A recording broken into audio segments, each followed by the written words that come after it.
Global star Ram Charan శంకర్ల combination లో రూపొందిన latest movie game changer box office దగ్గర సంక్రాంతికి రిలీజ్ అయ్యి మంచి అంచనాలతో కలెక్షన్ల పరంగా దుమ్ములేపుతుంది అనుకున్నా కానీ మొదటి రోజే మిక్స్డ్ టాక్ రావడం, తర్వాత ఏ దశలో కూడా అంచనాలను అందుకోలేకపోయిన ఈ సినిమా టోటల్ గా మూడో వీకెండ్ పూర్తయ్యే సమయానికి ఆల్మోస్ట్ 200 కోట్ల గ్రాస్ మార్క్ చేరువగా నిలిచింది. మొత్తం మీద సినిమా కలెక్షన్ల పరంగా మూడో వీకెండ్ లో ఏ మాత్రం ట్రెండ్ ను చూపించలేకపోయిందనే చెప్పాలి. మూడో వీకెండ్ మొత్తం మీద సినిమా 60 లక్షల రేంజ్ కు అటు ఇటుగానే షేర్ ను వరల్డ్ వైడ్ గా అందుకోగా గ్రాస్ పరంగా 2 కోట్ల లోపు గ్రాస్ మార్క్ ను మాత్రమే సాధించి నిరాశపరిచింది. టోటల్ గా 17 రోజులు పూర్తయిన తర్వాత సినిమా వరల్డ్ వైడ్ గా సాధించిన కలెక్షన్లను గమనిస్తే నైజాం లో 19.27 కోట్లు, సీడెడ్ లో 10.40 కోట్లు, వైజాగ్ లో 10.45 కోట్లు, ఈస్ట్ లో 7.97 కోట్లు, వెస్ట్ లో 4.13 కోట్లు, గుంటూరులో 6.69 కోట్లు, కృష్ణాలో 5.37 కోట్లు, నెల్లూరులో 3.87 కోట్ల దాకా షేర్ అందుకున్న ఈ సినిమా మొత్తం మీద తెలుగు రాష్ట్రాలలో 17 రోజుల్లో 68.15 కోట్ల దాకా షేర్ ను 101.15 కోట్ల రేంజ్ లో గ్రాస్ ను వసూలు చేసింది. కర్ణాటకలో 4.92 కోట్లు,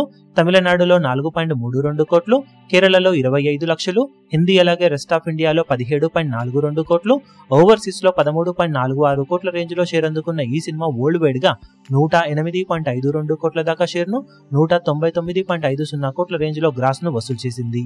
బాక్సాఫీస్ దగ్గర 223 కోట్ల బ్రేక్ ఈవెన్ టార్గెట్ తో బరిలోకి దిగిన ఈ సినిమా ఇంకా 114.48 కోట్ల వరకు షేర్ అందుకోవాల్సిన అవసరం ఉండగా ఎపిక్ డిజాస్టర్ గా నిలవడం ఖాయమని చెప్పవచ్చు.